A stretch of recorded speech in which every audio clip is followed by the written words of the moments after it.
नारायण नारायण नारायण। जप कीर्तन के बाद थोड़ा चुप बैठना चाहिए, उसको बोलते विश्रांति योग।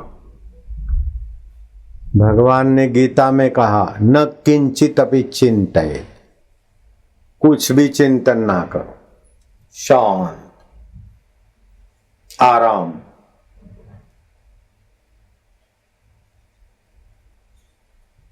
रात को गहरी नींद में क्या करते, कुछ भी चिंतन नहीं होता। आत्मा परमात्मा की चेतना सत्ता शरीर की थकान मिटाती है, मन की थकान, बुद्धि की थकान और अवयवों में जहां कमी है वहां पूर्ति करती। वो भगवत सत्ता में शांत होना।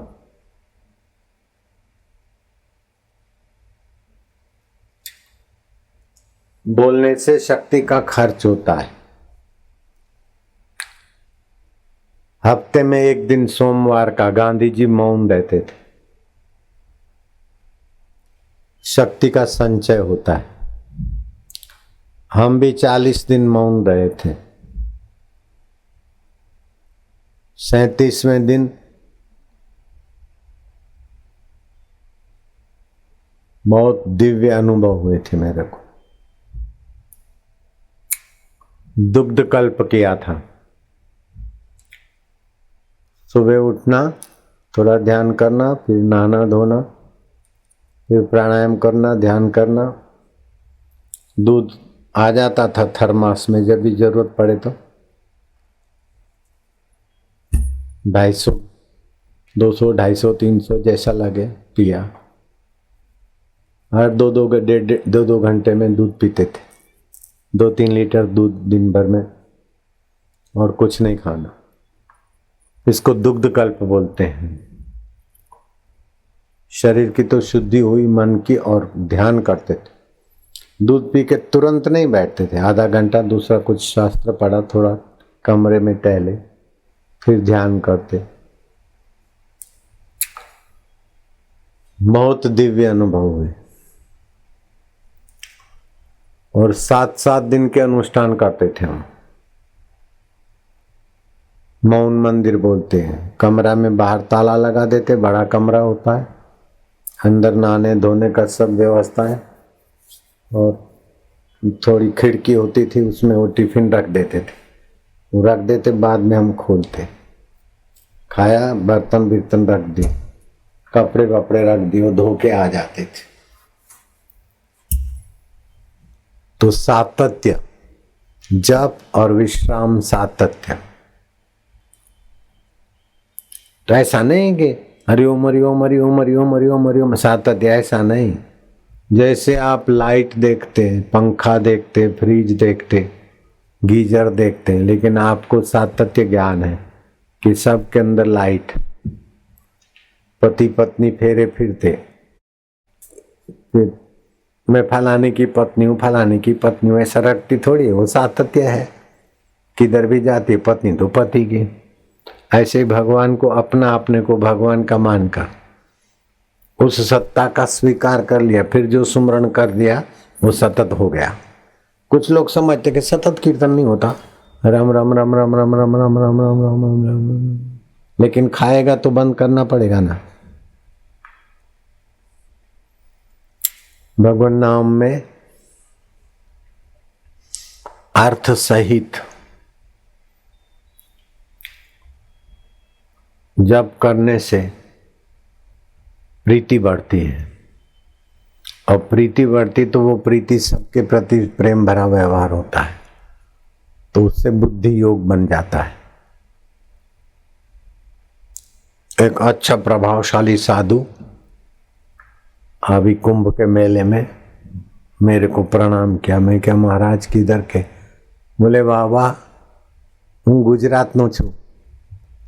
मैं गुजरात का हूँ, मैं विद्यार्थी था तब आपका सत्संग सुना था, और फिर मेरे को लगा कि अनुष्ठान करें, और डोंगरे महाराज ने कहा था, तो भी अनुष्ठान करा। तो बस मैं क्या, अब क्या प्राप्ति करना है? बोले अब क्या प्राप्त करना है? सब वासुदेव वासुदेव, क्या पाना है? बड़े बड़े जज, वकील, सेठ उनके भगत बन गए। तो भगवान नाम गुरु के द्वारा मिलता है और हम जप करें, उसमें 4 बातें हों तो कल युग में जल्दी सिद्धि होती है। एक तो हमारी श्रद्धा हो मंत्र में, गुरु में, साधन में। दूसरी तत्परता हो। तीसरी एकाग्रता हो। और चौथी बात है कि हम असाधन न करें। साधन तो करते लेकिन असाधन भी करते हैं। भगवान सत्य स्वरूप है लेकिन हम झूठ भी बोलते रहते। भगवान आनंद स्वरूप है लेकिन हम जरा जरा बात में चिढ़ते। भगवान ज्ञान स्वरूप है लेकिन हम झूठ बोल के अज्ञान का आश्रय लेते।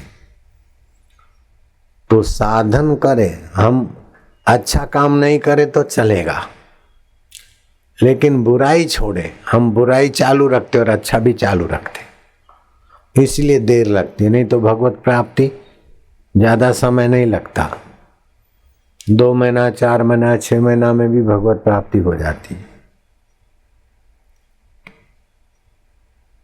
साधन के साथ साथ, सत्कर्म के साथ साथ दुष्कर्म भी चालू रखते हैं, अथवा दुष्कर्म को महत्व देते। इतना तो करना पड़ेगा ना, इतना तो करना पड़ेगा। तो सत्कर्म का महत्व और तत्परता नहीं रखते, इसीलिए दुख नहीं मिटते।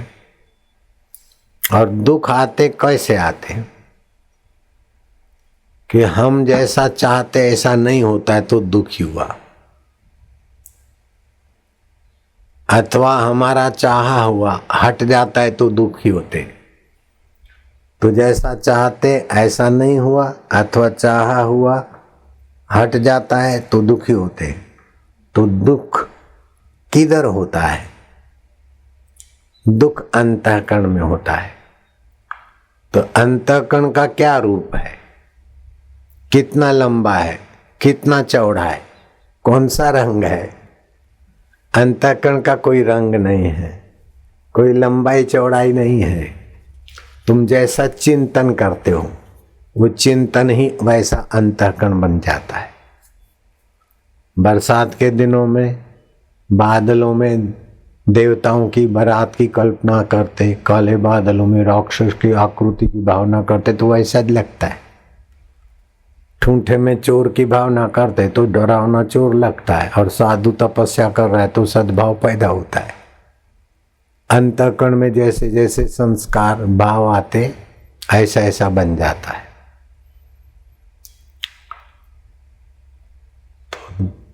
अंतःकरण कैसा भी बनता है उसको जानने वाला मैं कौन हूं, ऐसा जानेगा तो अंतःकरण शांत हो जाएगा।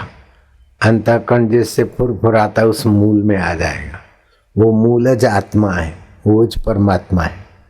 जैसे पानी का तरंग पानी है, जो पानी है वो समुद्र है, ऐसे ही आत्मा परमात्मा है। ऐसा नहीं कि उधर भगवान बैठे उधर बैठे उधर से आएंगे फिर ऐसा करके ये तो भावना से बनेंगे जाएंगे। वास्तविक भगवत प्राप्ति तो आत्मज्ञान हो, भगवान के स्वरूप जानने से होता है।